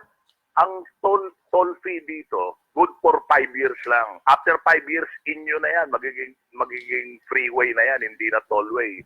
Parang sa Amerika, libre. Ganun na nga ngayon sa Parang Taiwan. build, operate, and transfer, di ba? BOT. Oo, ngayon sa Taiwan, ay talagang freeway na. Dito sa atin, mula sa umpisa ng Norte Version Road hanggang ngayon, ang laki na ng bayan. Sobra laki ng bayan. Wala nang katapusan na bayan. At ganyan ang mangyayari doon sa mga ginagawa na freeway dyan sa build. Habang buhay Puro may natin, bayad. babayaran yan. Puro may bayad dyan eh. Oh. Kaya kawawa ang taong bayan. Isipin mo, Percy, imbis na gawin yung imbis na gastos na papasanin ng taong bayan, kung in-improve na lang, dahil wala tayong magawa, yung railway, yung mga metro rail. Ang dapat kasi dyan, tamang management lang Yun lang isa, kung ilan ang release niyan, 1, 2, 3, 4, ewan ko kung ilan, ay maraming train ang pwedeng dumaan dyan. Hindi naman isang release, isang train. Hindi. Kahit na ilang train, depende lamang sa scheduling. At saka dapat, dadamihan yung coaches. Yung anong tawag mo? Yung coach. Ano ba sa Tagalog yung bagon. Yung bagon. Dadamihan mo, hahabaan mo. Dito hindi nag-iisip ang mga nagpapatakbo ng mga railway. Kokonte ang mga coach. Kaya ang mga tao, depende kung siksikan. Hindi naman kasi, kung kunyari, gawin nila kung ang iniisip naman kasi rito saan tayo kikita? Hindi naman yun ang talagang concern nila, kundi yung kita. Ito yan, ang pinakamaganda, nabanggit mo na rin lang yan. Ako, pinagtataka ko, saan nyo tinatayo yung mga train system na yan? Bakit dito sa major thoroughfares na dinadaanan ng mga sasakyan? Bakit hindi kayo dun magtayo sa likod ng MOA? Ha? Yung reclamation area na yan. Yung dagat, hindi mo naman i-reclaim hindi natin kailangan mag-reclaim. Itutusok mo yung mga poste dyan kamukha ng ginagawa sa ibang bansa Ha? Diyan nagpadaanin yung mga train system na yan. Sa dagat. Poste lang ang itatayo nila dyan. Parang tinatayo nilang skyway. Ganyan. Wala ka nire-reclaim. Hindi ba? Kasi dito na lahat nagpupunta ang tao sa sa mga major thoroughfares. Wala nang ibang mapuntahan Di ba? Kaya lang, ewan ko, mukhang close na yata yung deal dyan sa reclamation. Build. Sana maisipan nila, improve na lang yung railway. Total, existing na yan at saka dagdagan yung mga coach, ayusin ng tama, bukod sa dagdagan yung coach, dagdagan yung mga biyahe. Kung sabihin natin, 10 lang yung train na dumadaan dyan sa isang railway, isang release, gawin nilang kahit 30. Pwede naman yan, depende sa scheduling. Tapos, mas mahaba yung train, mas aircon lahat. Hindi yung siksikan yung mga tao. Ayan mahalata mo na hindi nag-iisip ang mga tao dyan, yung mga PWD. Ang priority dyan is, kita. Oo nga. Pero para yan lang ipakita ko sa iyo, Percy, na ang mga manager niyan ay hindi na nag-iisip. Yung mga PWD, hindi ba merong coach para sa PWD? Ngayon, pag umakyat ka dun sa kawawa naman yung yung mga iba walang elevator. Pero pag umakyat sila dun sa hagdan o kahit sa elevator ban, yung coach, yung PWD, nandun dun sa unahan ng tren. Ang ibig sabihin, pag tigil ng tren, yung PWD mula ron sa paglalabasan niya, pag inabot niya yung floor, paglabas niya sa hagdan, ang layo ng lalakarin niya. PWD kasi nga, siya, dapat pinilit ang gawa niyang mga MRT na yan eh. Pinilit Oo nga lang eh. nila eh. Para kumita eh. Kaya ganyan na nangyari dyan. Hindi isinalang-alang ang mga pasahero. Oo. Pero Katulad ngayon, nito pwede pa nilang sinasabi gawin ko, mas magandang doon ilagay sa likod ng MOA, yung by the bay na yan, magmula doon sa pier, Luneta, tatagos hanggang doon, papuntang Cavite. Di wala ka maabalang construction sa Pero karsada. hindi nga nag-iisip ang mga dahilan nila noon. Pareho lang ang ang pagtayo niya na kung paano tinatayo yung mga skyway niyan, ganun din nila itatayo yun eh. Tinutusok na lang ang mga poste niyan eh. At saka precast na lahat yan eh. Gawa na lahat yan, pinagdudugtong-dugtong na lang yan eh. Kaya nga. Yung karsadang yan eh. Bukod dun sa hindi sila nag-iisip, nauuna yung kita, yung ganansya. Hindi yung makapaglingkod. Dahil kagaya nga yan, sabi nila. Tapos gagawing utang na loob sa kanila ng mamamayan yung ginagawa nila. Achievement. Oo. Meron siyang achievement. Ang galing. Diba? Isipin mo ngayon, may mandami nag-claim achievement daw nila yung... Kung si Paeldon nga, gusto niyang palitawin, may kasalanan pa rito, publiko eh. Siya wala eh. Oo. Wala siyang kasalanan dyan eh. Ha? Sobra Kung pag-aaralan mo eh. Ang gusto niyang palibasin, kasalanan pa natin lahat yan. Nakalaya yung mga kriminal. Oo, binibintang pa rin sa lumang administrasyon, dating administrasyon. Isipin mo, paano nga namang magiging simple. Hindi, mali na nga. Mali. Behavior ba yung nagtutulak ng siya buron sa loob? And yet, naging candidate siya para dun sa mapalaya. Halata mo na nangyayari. Alam mo na, nagkalagayan. Katulad ng sinasabi mo. Okay. God. Maraming salamat, Percy. Okay. Magandang gabi sa iyong mga tagapakinig. Okay, thank you. Magbabalik po ako pagkatapos ng ilang paalala. You're listening to DZRJ 810 AM. We'll be right back after these reminders. Hi there, RJ here. Bravo Executive Lounge, which happens on RJ TV Live every Tuesday evening from 9 p.m. to 10 p.m. is really picking up a lot of steam. We're getting more and more applicants to sing on the Bravo Executive Night. Lawyers, doctors, and even government officials have performed at Bravo Executive Lounge. Secretary Sal Panelo and Secretary Martin Andanar. So if you just want to have fun and enjoy music, you can also watch. There's no entrance. Now, if you want to sing, call Joy at 0917-543-8438 and tell her you want to sing at Bravo Executive Lounge. Join us. It's a lot of fun. And we have a fantastic Bravo Jazz Trio to accompany you when you sing. Bravo Executive Lounge will now be aired earlier from 9 p.m. to 10 p.m.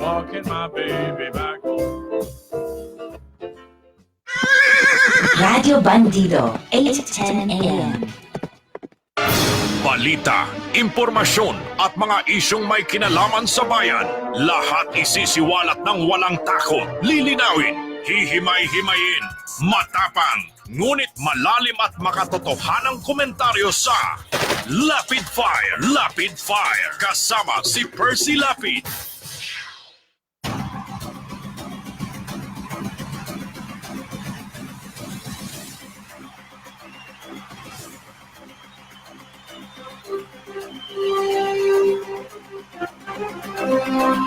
Magbabasa-basa tayo ng mga pagbati at mga reaksyon dito, mga kaibigan, kasi baka kapusin na naman tayo.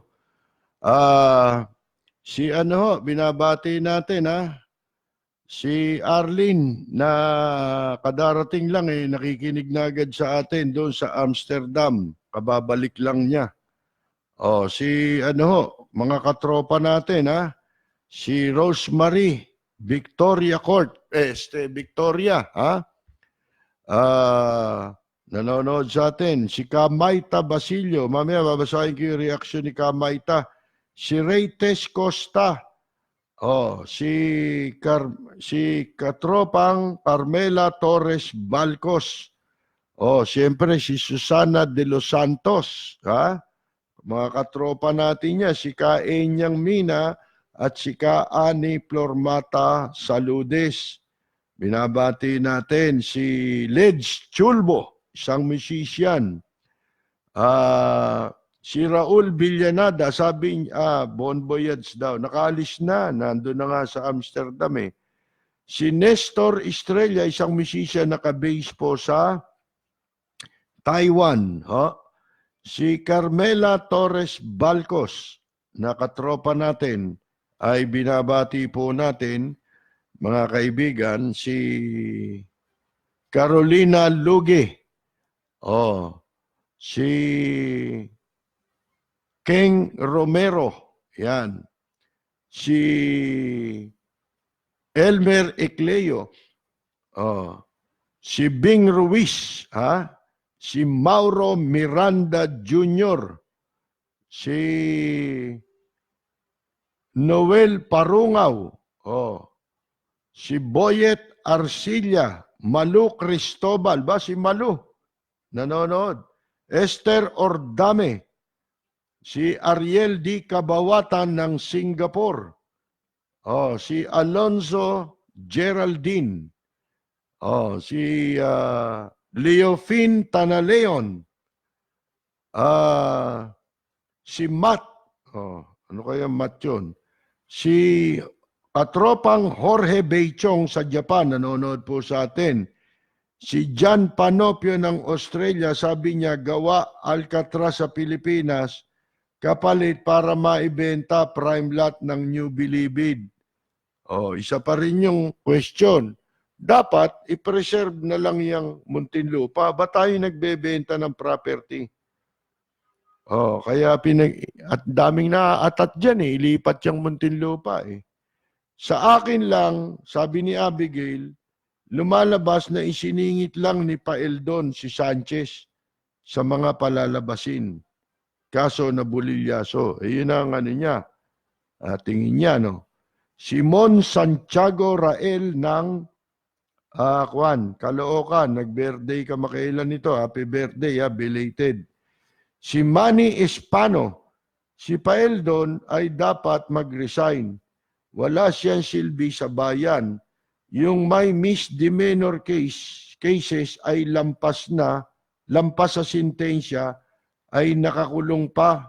Yung drug lord, at rapist, murderer, ay palalayain. Di mas masahol ka pa ron, di ba? Sa kriminal. Sipin mo, di ba kasalanan na ngayon nila nito? Nila Sanchez, tsaka yung mga kriminal na yan. Wala eh. Sinamantala lang nila yung pagkakataon na pwede magbayad. Pwedeng makalabas. Si Willie C. Yan. Si Vicente Prasdilla. Yung batas na yan para sa plunderer. Sabi niya, si Levi Panahon, si Maria Magdalena Ruiz, si George Santiago, si Paul Argent Moore, si Dong Dumaran, nanonood from Riyadh, sabi niya, pera-pera lang labanan, grabe, garapala na, gising Pinas. Si Tony Aguila, imbitahin nila ang pamilya ni Sanchez ng magkaalaman, watching from San Gabriel, California. Tama yun eh. Imbitahin nyo sa bukas, di ba? Tingnan natin kung makakaharap si Sanchez ng face-to-face. May kwento siyang pinalabas niya, pinuntahan lang siya nang di niya alam eh. Sa opisina niya eh. Mga kaibigan eh. Talagang mga sinungaling eh, di ba? Si Oscar De Jesus ng California, nanonood po. Si Rosita DC, nakatropa rin natin, nanonood. Jundi Valencia, ang ating katropa. Rega Rodap Salvador, ng Bulacan. Si Cesar Porras ay nanonood din po. Jerry Grad ng California, mga katropa natin. Si Alex Espinosa Macalinaw. Paeldon, anay sa tao ni Duterte, sabi ni Rega Salvador. Si Dave Dombrique, sabi niya si Attorney Mandy Anderson yun. Oo nga. Ganda yun eh, no? Christier Malonzo. Si Raul Villanada, sabi niya, masyadong pattern at tailor-made kay Sanchez ang nangyari na ito. Ang warden recommendation lang, ganun din ang parole board. Korte pa rin ang desisyon ng pagpapalaya. Mga kaibigan, ultimong yung Marquez, yung babae, maganda, may tsura yun, pumipirma rin sa pagpapalaya. Si Jenna Guzman Carrillo, sabi niya, doon yata nagbayad sa taong magpapalaya sa kanila, hindi sa taong pinatay niya. Oo nga. Imbes na ibayad dun sa compensation, di ba? Yung danyos. Sabi ni Abigail, halata na guilty si Paildong kasi di siya makasagot ng maayos at gusto niya ipasa niya sa iba. Ayaw ni Gordon. Si Lloyd Dantes Casal, nanonood po. Arnie Randolph Antonio. Ayun, memorandum daw, sabi ni Paildon. Hindi release order. Memorandum order daw yun. Ako. Sinungaling, Ano masasabi ni Ingkong?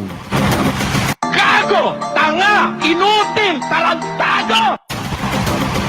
Yun, si Soriano yun, Ang galing, di ba? Sabi niya, hindi siya nagmumura. Hindi naman pala mura yun pag daw memorandum of release, meron pa daw mga proseso pang pagdadaanan bago mag-issue na release order, yung sabi ni Mang Kanor. Paano yung pinakita ni Lacson kanina na nakalaya ng una? Ganun din yun Si Rudy Santos ng California, dati pong banda, Horoscope, nanonood sa atin. Si Beverly Gutierrez Empis Zamora, nanonood. Si Alexander Paz. Si Bongo, walang gustong bukang bibig kundi si Duterte pero hindi magkakaganito ang Bucor kung hindi na-appoint si Paildon. Ayun.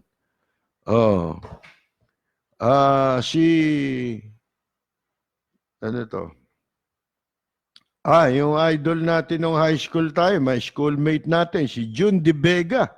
Alam ko, nasa US of A ngayon ito Si RJ Rivera. Nanonood din po. Si Taiwanese drug lord yung pinalaya sa Davao Penal Colony. Yung kay June De Valencia. Oo nga, tama ka. Nandun kanina yung Damuho, di ba? Superintendent. Mga kaibigan. Drug lord yun Di ba inconsistent sa drug campaign? Drug war, di ba? Alam ba? Kaya pala yung mga drug lord dito, hindi nahuhuli talaga. Di ba? At pag nahuli ka na dati, yun, palalayain ka naman sa Bucor. Kaya siguro nilagay si Paildon dyan para pag may nakulong na drug lord, pwedeng palayain.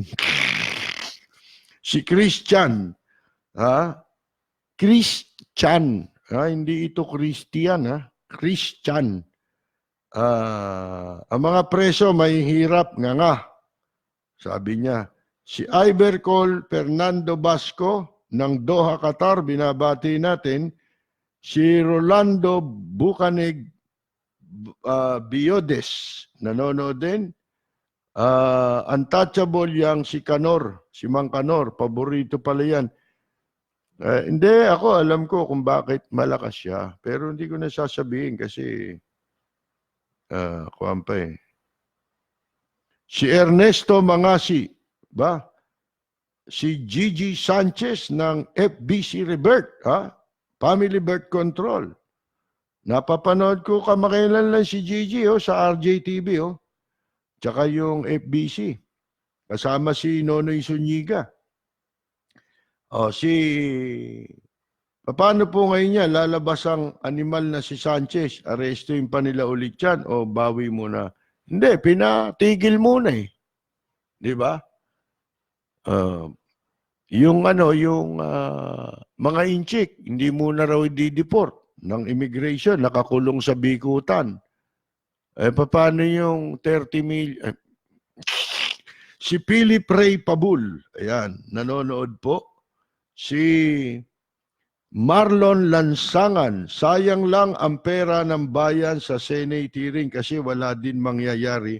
Wala nga mangyayari. May malalaman ka kahit papano. Ngayon, kung wala mangyari, hindi na natin kasalanan yun. Kasalanan na nila yun. Di ba? Importante, impormasyon. Maging maliwanag, karapatan nating taong bayan ang malaman ang katotohanan. Di ba? Diyan sa katarantaduang yan.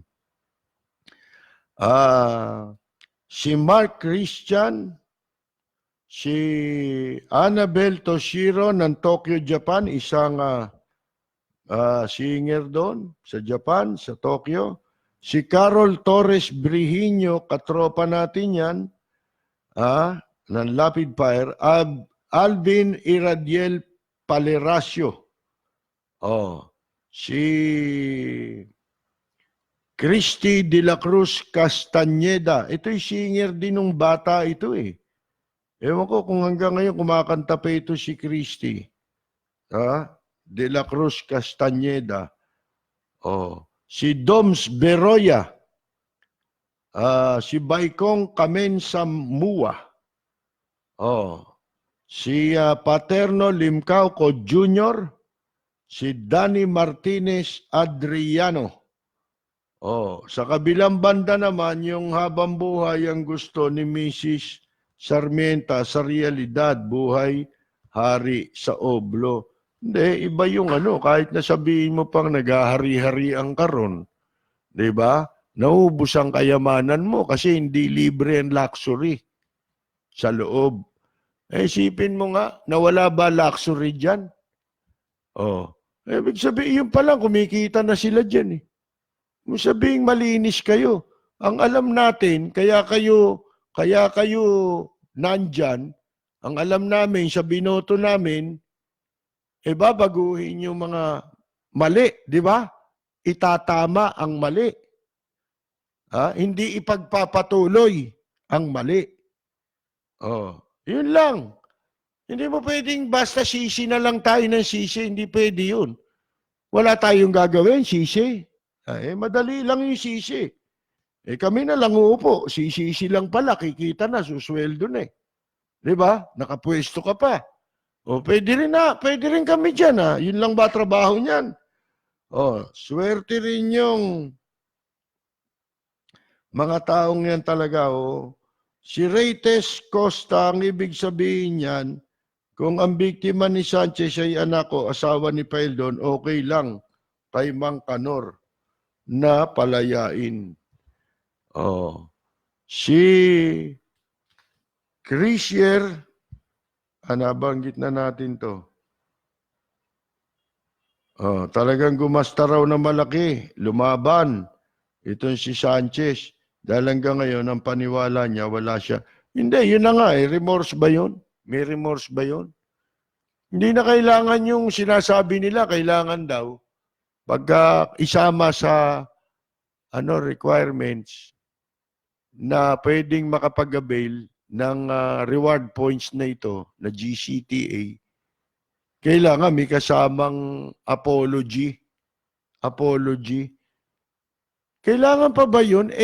Si Sanchez nga todo tanggi hanggang ngayon di ba? Wala raw siyang kasalanan. Paano nga amin yan? Mga kaibigan. Si Ricky Relosa, idol, basketball player to, mga kaibigan, di ba? PBA. Toyota nung araw. Nasa US of A na. Si Ricky Cruz Jr. Si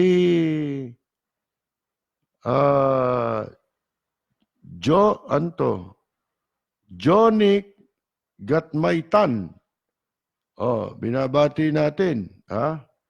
Si Bong Benavides, isang musician, nanonood sa atin. Si Tina A. Rodriguez, nanonood from Winnipeg, Canada. Si Goldie Bodomo Prisci ng Germany. Si Brother Marianito Agustin ay nanonood din po. Willie De La Cruz. Andres Bonifacio ng Michigan. Si Reiniel Gomez.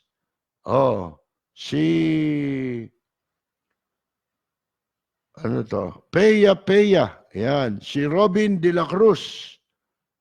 Si Dave Dumbrique. Si Paildon, palpak na kosto. Mas palpak pa sa Bucor. Halata mo, nagmamalaki pa kasi ang sagot niya, conforme pa sa presidente kung si Bakin siya o hindi bago siya umalis. Si Francis Carpio. Si Eduardo Bravo Guevara ng Tondo. Binabati po natin. Si Manny nabati na natin si Manny. Si Nel Toledanes de Sena. Yan. Si Joaquin Basilio. Watching from Zamboanga City. Layo nun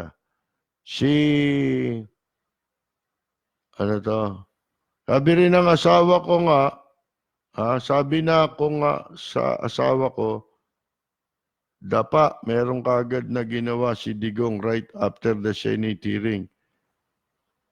Babatakin ni Paildon si Digong. Hindi ko maintindihan. Si Francisco June Macaraig. Luningning Mabasa Barawid. Ayan, si Dennis Gatchalian. Sabi ni Kamaita Basilio, kaya siguro lumabas ang balita, baka po nagkadugasan ng hatian. Totoo yun. Yun ang suspecha. Maaring yung napatay na ang usap-usapan yun ang nag-squill. Itong mga kalokohang ito, lalo yung kay Sanchez, baka nabukulan. Di ba? Mga mambubukol pa Suwapang, di ba? Yan talaga pagka ang mga tao suwapang, mabubuko ka. Si Tintin Tancheng, si Nonoy Yanson, si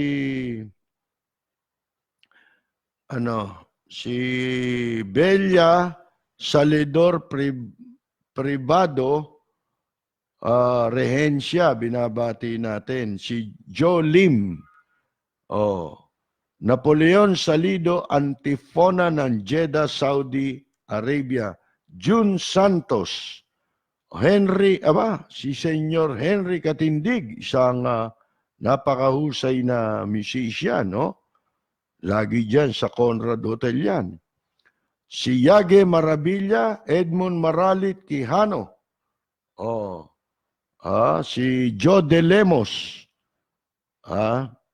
si Lito Lapid, ang dami naghahanap, mga kaibigan. Member pala siya ng committee na yun. Pero wala wala siya ron Pero pagdating sa pondo, meron yan May budget yan Bawat committee may budget yan Sa bayan ko ay isa ang lahi. Dito'y wala ang pagkukunwari. Hindi patagay, sadyang kilala sa daigdig. May pagkakaisa sa bawat nais.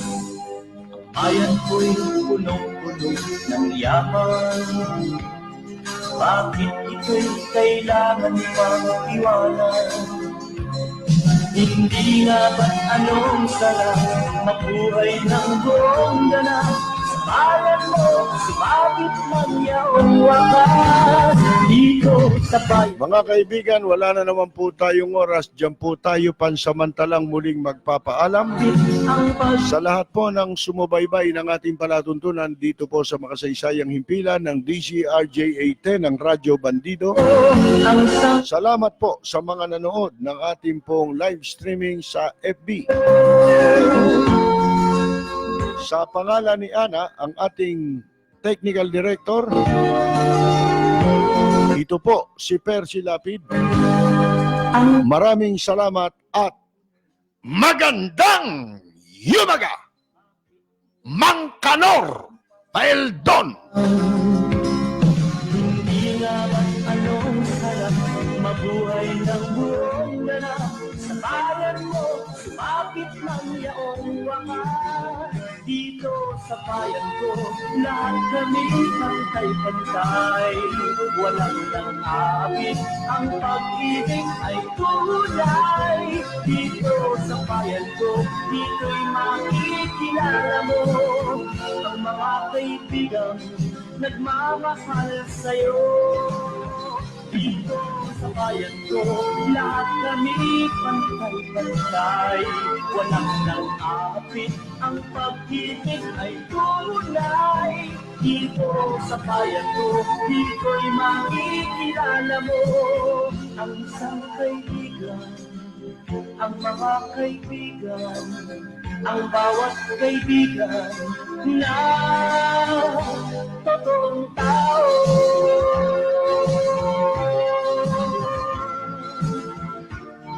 Dito sa bayan ko.